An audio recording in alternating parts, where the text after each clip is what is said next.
Com'è andato il volo? Bene, bene, ottimo. Che cos'è questo apparecchio strano che Questo porta? è un paramotore, un motore per il parapendio che consente di decollare dalla pianura a un normale parapendio. Però il motivo per cui abbiamo chiamato qui Francesco Cubeddu non è tanto quello della sua abilità, diciamo, di volo, che pure c'è senz'altro, ma perché lui con la fotocamera e anche con la videocamera fa riprese della Sardegna, in particolare di questa zona del Campidano, dall'alto. Che cosa hai notato tu, riguardando da quella prospettiva, grazie anche alle immagini che ci hai concesso, che cosa hai notato di strano qui?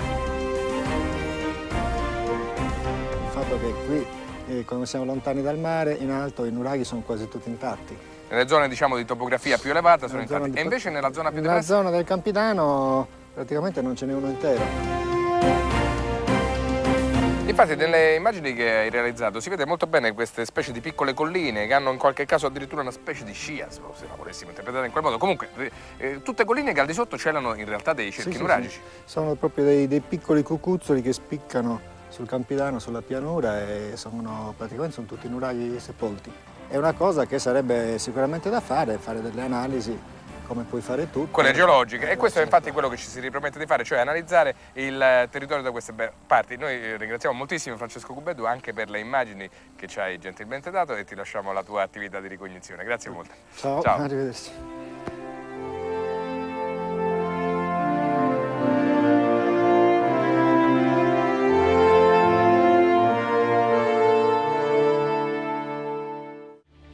Siamo ritornati in movimento qui nel pulmino di Terzo Pianeta. Sergio, l'incontro con Cubeddu ha portato in realtà dei dati nuovi, che sono poi questi di queste fotografie e delle altre immagini.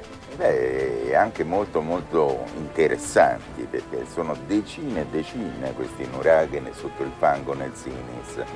Quindi non solo il Campidano devastato, ma anche il Sinis, che sono le due grandi piane alluvionali della Sardegna. Però prima torniamo a vedere quello che è accaduto proprio sul terreno a questi nuraghi. Andiamo a Surachi, dove ci siamo recati proprio recentemente.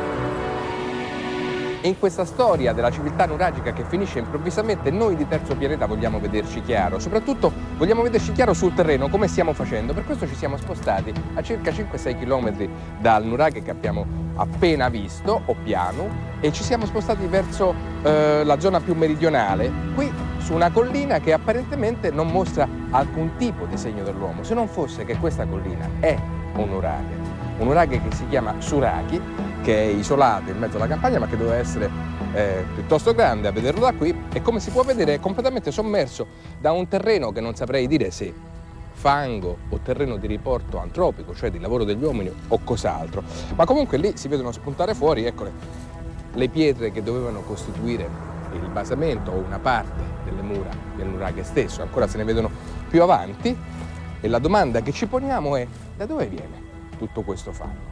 Perché questo nuraghe è distrutto, abbattuto, e gli altri che si trovano invece a quote superiori non lo sono? Come mai questa sembra una regola nella parte meridionale della Sardegna?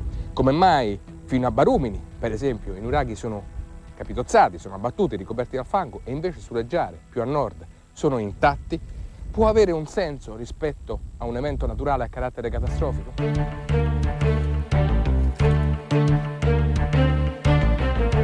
Qui siamo saliti proprio sulla sommità di Surachi e, come si vede qua attorno, ci sono grossi blocchi che sono quelli stessi che costituivano una parte della torre nuragica, anzi qui si tratta di un complesso forse più ampio, e poi c'è il terreno che c'è sopra, quello che normalmente chiamiamo suolo, che effettivamente può avere una qualsiasi origine. Può essere per esempio riportato dagli uomini durante gli scavi, durante il corso dell'uso delle campagne, può essere invece, e qui ci vorrebbe un'analisi, qualcosa che rimane come testimonianza di un'antica marea.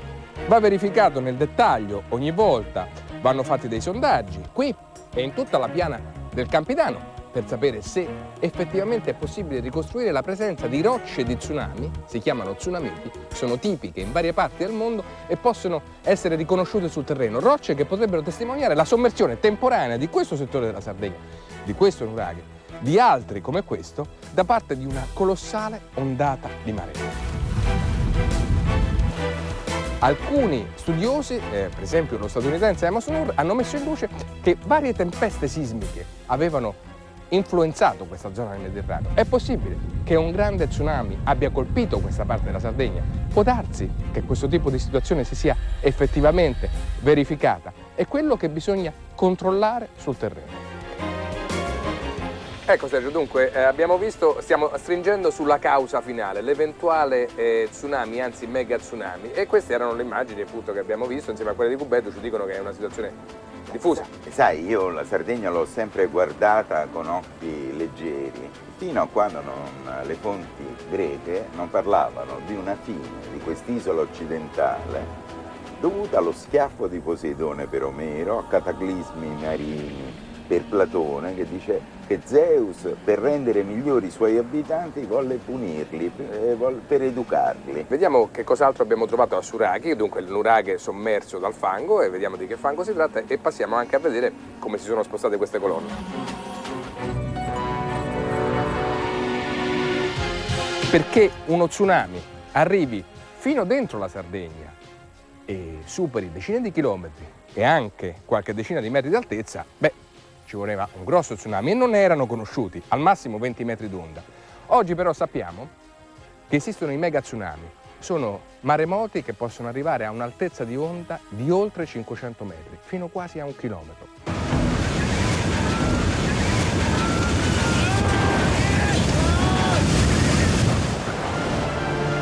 Muri d'acqua si alzano e si sbriciolano in pochi secondi e inondano chilometri di costa, inghiottendo interi villaggi.